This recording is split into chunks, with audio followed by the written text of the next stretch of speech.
சீரியல்களின் full எபிசோடுகளை Sun டிவியில் ஒளிபரப்பான உடனே எக்ஸ்க்ளூசிவாக சன் நெக்ஸ்டில் மட்டும் ஃப்ரீயா பாருங்கள். சொல்றேன், நல்லா கேட்டுக்கோ.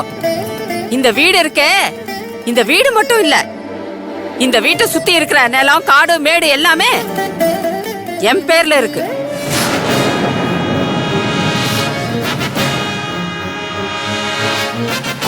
ஓகே.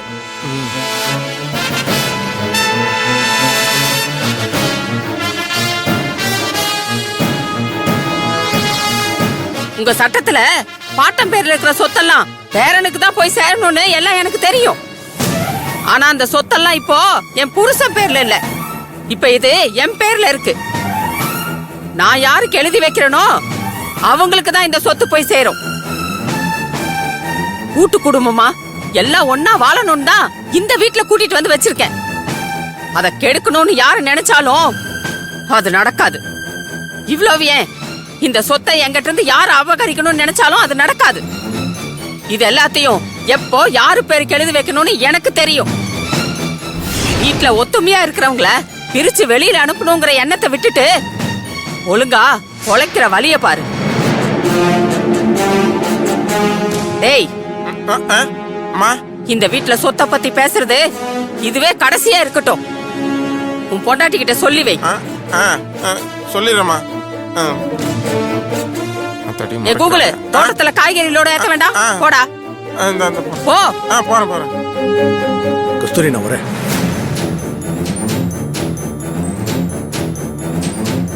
வரேன் அத்தை.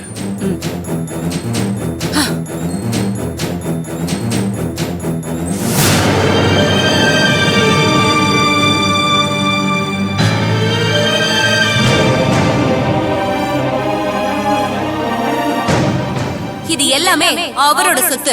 இந்த வீட்டை விட்டு நாங்க தனியா போகணும்னு எனக்கு எந்த அவசியமும் இல்ல. இது இப்ப எங்க வீடு. ஏதோ சொந்தக்காரங்களா வந்து தங்குவாங்க, அதுக்காக காலம் ஃபுல்லா இங்கே டேர போட்டா எப்படி? இந்த வீட்டோட பத்திரமும் வெளியில இருக்க சொத்து டாக்குமெண்ட்ஸும் மொத்தமும் எனக்கு வேணும்.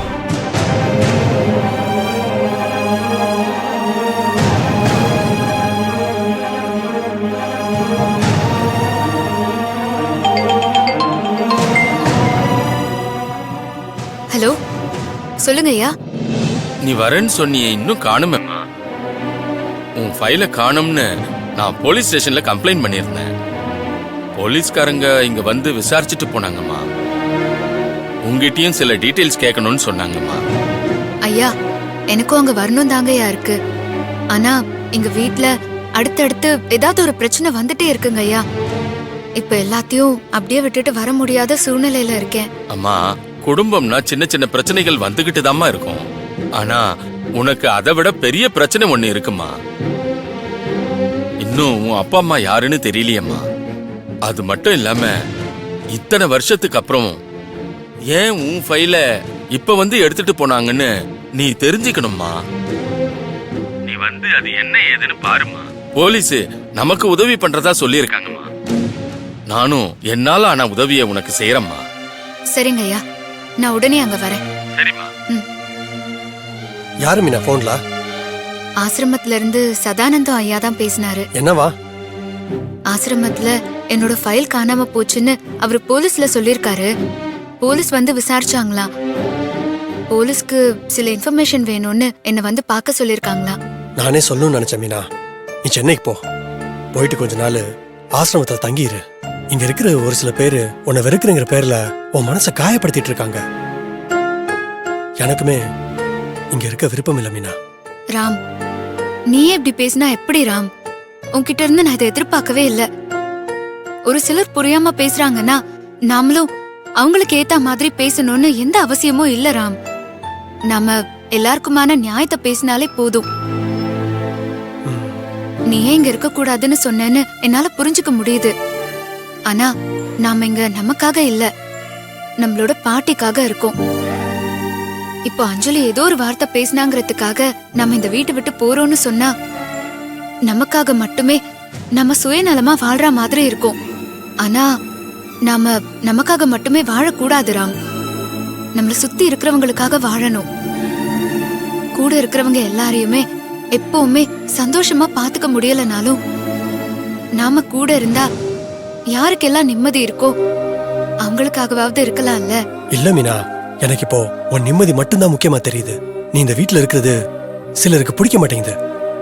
அதுக்காக நாம குடும்பத்தாளங்களை கூட்டிக்கிட்டு போயிடலான்னு சொல்ல வரல. பாட்டிக்காகவும் வீட்டுல எல்லாரும் ஒத்துமையா இருக்குன்றதுக்காகவும் நம்ம இங்கே இருக்கலாம் மீனா. ஆனா அதுல உன் மரியாதை கொஞ்சம் கூட கிடக்கூடாது மீனா. எனக்கு ஒரு ஆசை மீனா, உங்க அப்பா அம்மா யாருன்னு எனக்கு தெரியணும். நீ அவங்க கூட சந்தோஷமா இருக்கணும். உனக்கும் உன் அப்பா அம்மா ஆசீர்வாதம் கிடைக்கணும் மீனா. அது மட்டும் இல்லாம சென்னை ஆசிரமத்துல ஐயா உங்ககிட்ட ஏதோ ஒரு ஃபைல் காணாம போயிருச்சுன்னு சொன்னார்ல, ம், அப்ப இருந்தே அதை பத்தி யோசனை எனக்கு வந்துருச்சு மீனா. இவ்வளவு வருஷங்கள் கழிச்சு ஆ, அம்மா நீ எத்தனை வருஷம் ஆசிரமத்துல இருந்த? எனக்கு நினைவு தெரிஞ்ச நாள்ல இருந்தே நான் ஆசிரமத்துல தான் இருந்தேன் ராம். கிட்டத்தட்ட ஒரு 20 வருஷம் இருக்குமா? ஆ, ம், இத்தனை வருஷத்துக்கு அப்புறம் அந்த ஃபைல் காணாம போயிருக்குன்னா எனக்கு அதுல ஏதோ ஒரு மர்மம் இருக்குன்னு தோணிக்கிட்டே இருக்கு மீனா. அது என்னன்னு கண்டுபிடிக்கணும் மீனா. நீ சென்னைக்கு போ, அங்க போலீஸ்ல கம்ப்ளைண்ட் கொடுத்துட்டு எல்லா ஃபார்மாலிட்டிஸும் முடி. அதுக்கப்புறம் நான் வரேன். நானும் உன்கிட்ட சேர்ந்து உங்க அப்பா அம்மாவை தேடுவோம். ம். உனக்கு ஒரு சொந்தம் இருக்குன்னு நாம இங்க இருக்கிற எல்லாருக்குமே காட்டணும் மீனா. உனக்கு யாரும் இல்லைன்னு தானே இவங்க எல்லாரும் அனாவசியமா பேசிட்டு இருக்காங்க. உங்க அப்பா அம்மாவை கூட்டிட்டு வந்து இவங்க முன்னாடி நிறுத்தணும் மீனா. என்ன மீனா, நான் சொல்றது கரெக்ட் தானே?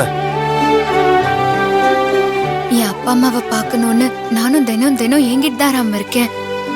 ஆனா அவங்கள இப்ப பார்த்தா எனக்கு இப்படி ஒரு புருஷன் கிடைச்சிருக்காருன்னு உன்னையும் சேர்த்து காட்டணும்னு எனக்கு ஆசையா இருக்கு.